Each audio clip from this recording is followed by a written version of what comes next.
ہمارے نبی پاک صلی اللہ تعالی علیہ وسلم کو اللہ نے اختیار دیا، جتنا رہنا چاہتے ہیں رہ لیں، لیکن موت آپ کے لیے ہے، موت سے پاک صرف آپ کا رب ہے، باقی کوئی نہیں۔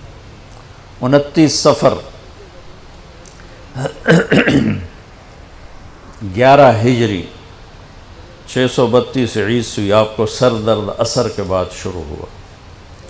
آپ ایک جنازے میں تھے جنت البقیع، وہ درد تیز ہو گیا، گھر پہنچتے پہنچتے حضرت عائشہ کی گھر کی باری تھی اور تیز بخار میں تبدیل ہو گئی۔ تو یہ مہینہ 29 کا تھا، 29 دن یہ اور 12 دن اگلے، 13 دن آپ نے بخار اور سر درد میں گزارے، اور اسی بیماری میں جا کے نمازیں پڑھاتے تھے۔ آپ کے جانے میں 5 دن باقی تھے تو آپ کا بخار بہت تیز ہو گیا، تو آپ نے فرمایا کہ مجھے 7 کنوؤں کا پانی لا کر غسل دو۔ تو 7 مشکاں وڈیاں وڈیاں بھر کے لے آندیاں صحابہ نے، الگ الگ کنواں تو حضرت عائشہ کے گھر میں ٹپ نہیں تھا، تو حضرت حفصہ کے گھر سے ٹپ منگوایا گیا۔ آپ تہمت باندھ کے اس میں بیٹھے اور ایک ایک مشک آپ پر ڈالتے گئے تو اس سے پانی سے بخار کا زور ٹوٹ گیا، تو آپ نے پٹی باندھی سر درد کی وجہ سے، اور حضرت علی اور فضل بن عباس رضی اللہ عنہما علیہم السلام ان کے کندھوں پر ہاتھ رکھے ہوئے آپ مسجد میں تشریف لائے۔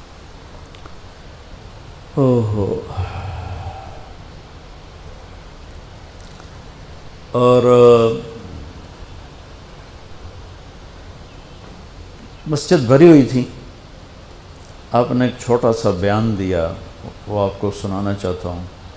آپ نے فرمایا، لوگوں، میں ایک زمانہ تم میں گزار کے جا رہا ہوں، میں نے کسی کا حق مارا ہو تو مجھ سے لے لو، کسی پہ زیادتی کی ہو تو بدلہ لے لو، کسی کو تھپڑ مارا ہو، سوٹی ماری ہو، بدلہ لے لو، قیامت کے دن میرے اوپر کوئی مقدمہ نہ کر دینا، میں اس دن کی پیشی کو برداشت نہیں کر سکتا۔ جن کے طفیل لوگوں کی پیشیاں معاف ہو جائیں گی، جن کے طفیل حساب شروع ہوگا، جن کی طفیل کروڑوں اربوں گناہگار ان کو معافی ملے گی، وہ امت کو کیا پیغام دے کے جا رہے ہیں کہ جب میرے ذمے کوئی ہے تو ہون لے لو، اتھے نہ منگیا جی۔ آپ نے اس کو اتنا دہرایا کہ صحابہ رونے لگے، تو آپ نے اتر کے ظہر کی نماز پڑھائی، پھر ممبر پہ آ گئے، پھر اسی بات کو دہرایا، میں نے کسی کا حق مارا ہو، کسی کو تھپڑ مارا ہو، کسی کو سوٹی ماری ہو، کسی پر زیادتی کی ہو، یہ میری جان بھی حاضر ہے، میرا مال بھی حاضر ہے، یہیں فیصلہ کرو میرے ساتھ، آگے نہ اٹھانا۔ ایک آدمی کھڑے ہو گئے، یا رسول اللہ، آپ نے میرے 3 روپے دینے۔ آپ نے فرمایا ضرور دینے ہوں گے پر مجھے یاد نہیں، ذرا یاد تو کراؤ۔ کہ یا رسول اللہ، آپ کے پاس سائل آیا تھا تو آپ کبھی سائل کو لوٹاتے نہیں تھے کہ نہیں بھی میرے کو ہے کوئی نہیں، یہاں تک کہتے تھے وہ فلاں دکاندار سے جا کے ادھار لے لے، جب میرے پاس آئیں گے میں تیرا ادھار چکا دوں، خالی نہیں بھیجتے تھے۔ تو کہنے لگے یا رسول اللہ، سائل آیا تھا، آپ کے پاس تھے نہیں، آپ نے مجھ سے پوچھا تیرے پاس کچھ ہیں؟ تو میرے پاس 3 درہم تھے، تو آپ نے کہا اس کو دے دے، میں تمہیں دے دوں گا۔ تو ہم نے کہا ہاں یاد آ گیا۔ تو پھر آپ کے گھر میں تو ایک چھٹانک تیل نہیں تھا کہ ڈیبا بال جائے، تو آپ نے فرمایا اپنے چچا زاد فضل بن عباس، فضل تو میرا یہ قرضہ ذمہ لیتا ہے؟ کہا جی۔ تو ایک عجیب بات بتاؤں، آپ مقروض کا جنازہ نہیں پڑھاتے تھے، جس کے سر پہ قرضہ ہوتا تھا اس کا جنازہ نہیں پڑھاتے تھے، ساری زندگی خود قرضہ لیا، لیکن قرض لینے دینے میں انسان سے جو پھر بے اصولیاں ہوتی ہیں، اس میں جو نفرتیں پیدا ہوتی ہیں۔ اب دیکھتے نہیں ہو یہ فیصل آباد کے بازاروں میں روزانہ تاجر کیسے گریبان پکڑ کے ماں بہن کی گالیاں دے رہے ہوتے۔ میں ان تاجروں سے کہتا ہوں یا ادھار دینا بند کرو یا گالیاں دینا بند کرو، کیوں کسی کی بیٹی کی عزت کو اچھالتے ہو؟ لاکھ 2 لاکھ کے پیچھے نہ کسی کی ماں چھوڑتے ہو نہ بہن چھوڑتے ہو. بھائی وہ حقوق کا معاملہ بہت سخت. تو میرے نبی جیسی پاک ہستی حقوق کے بارے میں کہہ رہے ہیں بھائی جو کوئی بدلہ لینا جائے اتھے ہی لے لو. تو صحابہ حاضر خدمت ہوئے، یا رسول اللہ لگتا ہے جانے کا وقت قریب ہے. تو آپ رونے لگے. آپ نے کہا میں تمہیں اللہ کے سپرد کرتا ہوں، اللہ تمہارا ساتھی اور حامی اور ناصر ہو. جمعرات کا دن عشاء کی نماز آپ پڑھانے کے لیے اٹھے اور غش آیا اور دوبارہ لیٹ گئے. تو پھر تھوڑے دیر کے بعد آپ کو دوبارہ ہوش آیا تو آپ نے فرمایا عشاء کی نماز ہو گئی ہے؟ کہا جی نہیں، آپ کا انتظار ہے. تو آپ اٹھنے لگے، پھر اٹھ نہیں سکے، پھر لیٹ گئے. پھر تیسری دفعہ آپ اٹھے، عشاء کی نماز ہو گئی. کہا جی آپ کا انتظار ہے. تو آپ پھر اٹھنا چاہا، نہیں اٹھ سکے. تو آپ نے فرمایا ابو بکر سے کہو عشاء کی نماز پڑھائے. تو ابو بکر ذرا پیچھے کھڑے تھے، عمر آگے کھڑے تھے. تو لوگوں نے کہا نماز ہی پڑھاونی، کوئی پڑھا دے. تو انہوں نے عمر کو آگے کر دیا، وہ پہلی صف میں کھڑے تھے. جب حضرت عمر نے اللہ اکبر کی تو آپ نے اندر میں آواز سنی تو زور سے فرمایا کہ عمر کو پیچھے کرو، ابو بکر کو آگے کرو. میرے رب کا فرمان ہے میرے مصلی پر صرف ابو بکر کھڑا ہو سکتا. تو عمر کو پیچھے کیا گیا اور ابو بکر کو آگے کیا گیا. تو جمعرات کی 1 نماز عشاء اور جمعے کی 5، ہفتے کی 5، اتوار کی 5، 15، فجر کی 1. تو جمعرات اور پیر کی 1 اور یہ 15، 17 نمازیں آپ نے پڑھائیں اللہ کے نبی کی موجودگی میں. تو ہفتے کا دن تھا تو جبریل آئے، یا رسول اللہ مجھے اللہ نے آپ کی خدمت میں بھیجا ہے کہ میں آپ کا حال پوچھ کے ہوں. آپ کا کیا حال؟ تو آپ نے کہا جبریل بڑی تکلیف ہے. اتوار کو پھر اللہ کے نبی کی خدمت میں جبریل ہے، یا رسول اللہ مجھے اللہ نے بھیجا ہے میں پوچھ کے ہوں کہ آپ کا کیا حال ہے. آپ نے کہا جبریل بڑی تکلیف ہے. پیر کے دن، ہفتے کے دن آپ ظہر کی نماز کے لیے حضرت علی اور فضل بن عباس کے کندھوں پہ ہاتھ رکھ کر آپ مسجد میں انٹر ہوئے. ابو بکر نماز پڑھا رہے تھے. تو آپ نے یہاں سے محسوس کیا کہ اللہ کے نبی انٹر ہو رہے ہیں تو وہ پیچھے ہٹنے لگے. تو آپ نے ایسے ہاتھ کا اشارہ کر کے روکا اور ان کی لیفٹ سائڈ بیٹھ کر آپ نے 4 رکعت نماز ظہر یا عصر ادا فرمائی. یہ آپ کی آخری ملاقات تھی اپنی امت کے ساتھ. اس کے بعد آپ اللہ کی خدمت کے پاس حاضر ہو گئے. پیر کی صبح ہو آپ نے تھوڑا سا دروازہ کھول کے امت کو نماز پڑھتے دیکھا.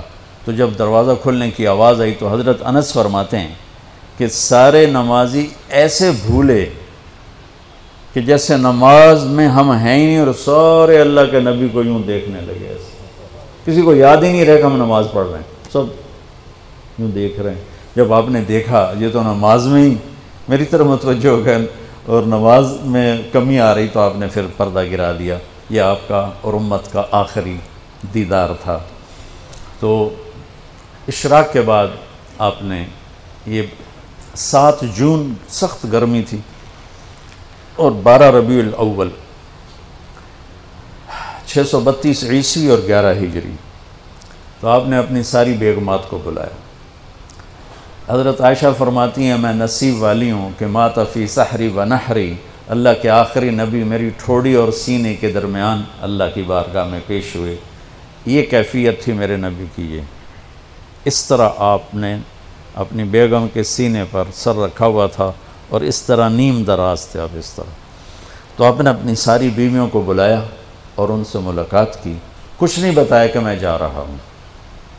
اس کے بعد آپ نے بیٹی فاطمہ کو بلایا اور ان سے فرمایا کہ بیٹی میں جا رہا ہوں. تو وہ رونے لگیں. تو ہم نے کہا رو نہیں، سب سے پہلے تو ہی آئے گی مجھے ملنے. 6 مہینے بعد بیٹی کا بھی انتقال ہو گیا. پھر آپ نے مولا علی کو بلایا، ان کا سر اپنی گود میں رکھا اور ان کی کمر پہ ہاتھ پھیرتے رہے اور دعا دیتے رہے. دعا یہ سب کچھ بڑے سکون کے ساتھ ہو. آخر میں دونوں بچوں کو بلایا، حسن حسین. جن میں آپ کی جان اٹکی ہوتی. آپ فرمایا کرتے تھے میری آنکھوں کی ٹھنڈک، میرے 2 پھول، میری دنیا کی بہار، میرے جگر کے ٹکڑے. تو آخر میں دونوں بچے بولائے اور یوں جو لیا نا سینے سے لگا تو ساتھ ہی آنسو شروع ہو. وہ سارا منظر آگے کھل گیا تو بے ساختہ آنسو. ایک دفعہ آپ نے حضرت ام سلمہ سے فرمایا، ام سلمہ آپ کی بیگمات میں سے کہ ایک فرشتہ آ رہا ہے جو آج تک کبھی نہیں آیا، پہلی دفعہ آ رہا ہے مجھ سے ملنے، تم دروازے پہ کھڑی ہو جاؤ، کسی کو اندر نہ آنے دینا. وہ کھڑی ہو گئیں. تھوڑی دیر میں کہیں سے امام حسین آ گئے کھیلتے ہوئے، وہ اندر جانے لگے، انہوں نے روک لیا.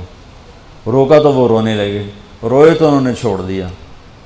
تھوڑی دیر کے بعد اندر سے زور زور سے رونے کی آواز آئی اللہ کے نبی کی، تڑپ تڑپ کے رونے کی آواز.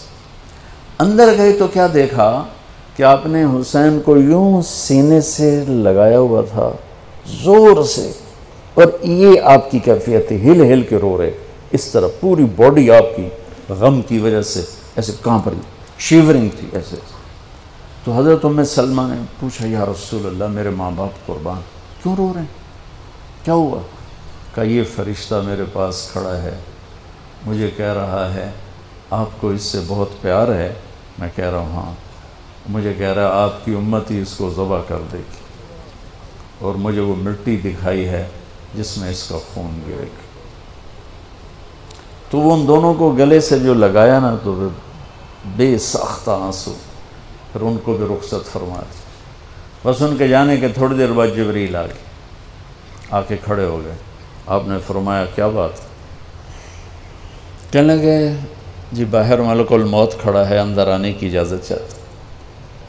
آپ نے کہا آ جائے. اس نے اندر آ کر کہا السلام علیکہ یا رسول اللہ. پھر کہنے لگا یا رسول اللہ آپ پہلی ہستی ہیں جنہیں میں سلام کر رہا ہوں، میں نے کبھی کسی کو سلام نہیں کیا. پھر کہنے لگا یا رسول اللہ آپ پہلی ہستی ہیں جن کے بارے میں اللہ نے فرمایا پوچھ کے اندر جائیں، ایویں نہ بڑھ جائیں، اجازت ملے تو جانا ورنہ واپس آ جانا. یا رسول اللہ آپ پہلی ہستی ہیں اللہ نے فرمایا آنا چاہیں تو لے آنا. ہو کیا دربار ہے، کیا مقام ہے. موت بھی اجازت منگ دی پہ، اور رہنا چاہیں تو چھوڑ کے آ جانا. عیش معاشیت میرے محبوب، آپ جتنا زندہ رہنا چاہتے ہیں آپ کو اجازت. توڑے واسطے 63 سال کی کوئی قید کوئی نہیں، توڑی اپنی مرضی.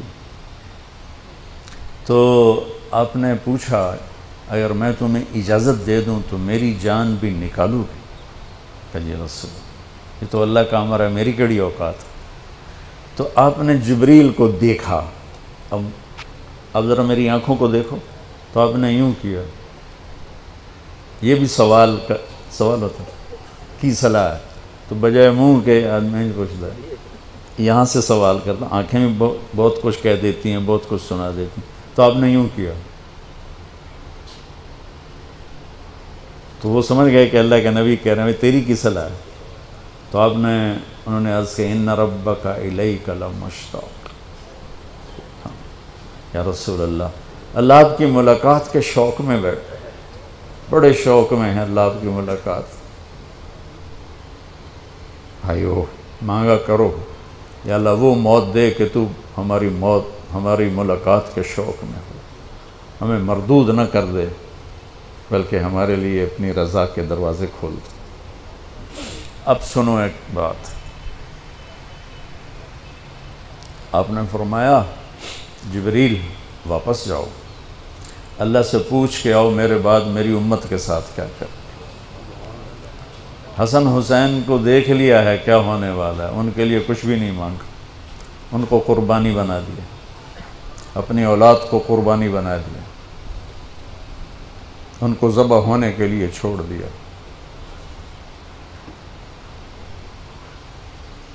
اور تمہارے لیے ہاتھ اٹھا دیا کہ پوچھ کے آ پہلے میرے بعد میری امت کے ساتھ کیا کرے. سن لو میری بات، میرے رب کی قسم، عزت و جلال کبریائی کی قسم، اگر میرے نبی یہ بات نہ اٹھاتے تو آج ہم باندر اور خنزیر اور کتے ہوتے، انسان کوئی نہ ہوتے. ایک مچھی کھادی آئی موسیٰ علیہ السلام دی قوم تے اللہ باندر بنا چھڑے سے کونو قردتن خاسئی قرآن بندر بن جاؤ ذلیل و خوار ہو کر. اور پابندی کیا تھی؟ ہفتے نو مچھی نہ کھاؤ. سود کے کاروبار کرنا، سودی قرضے دینا، ماں باپ کی نافرمانی کرنا، شراب کے اڈے چلانا، زنا کے اڈے چلانا، جھوٹے مقدمے کرانا، جھوٹی گواہیاں دینا، ناجائز قتل کرنا، یہ وہ گناہ ہیں کہ ہم کب کے کتے بلے بن چکے ہوتے. یہ تو اس کملی والے کو دعا دو جو اولاد کو چھوڑ دیا تقدیر پر اور تمہارے لیے جولی پھیلا دی. کیا کرو گے میری امت کے ساتھ؟ جبریل واپس آئے، پیغام لائے، یا رسول اللہ، اللہ فرما رہے ہیں ہم آپ کی امت کو تنہا نہیں چھوڑیں گے. آپ نے کہا الآن قرۃ عینی، واہ یا رسول اللہ، قربان جائے. آپ نے کہا اب میری آنکھیں ٹھنڈی ہیں.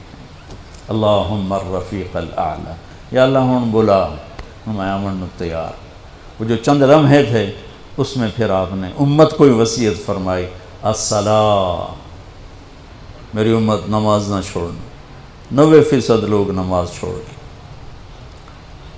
وما ملکت ایمانکم، اپنے نوکر، ملازم، غریب، ان پہ ترس کھانا، فرعون نہ بننا. حقوق اللہ، حقوق العباد. حقوق اللہ میں نماز سب سے اعلیٰ، حقوق العباد میں غریب سب سے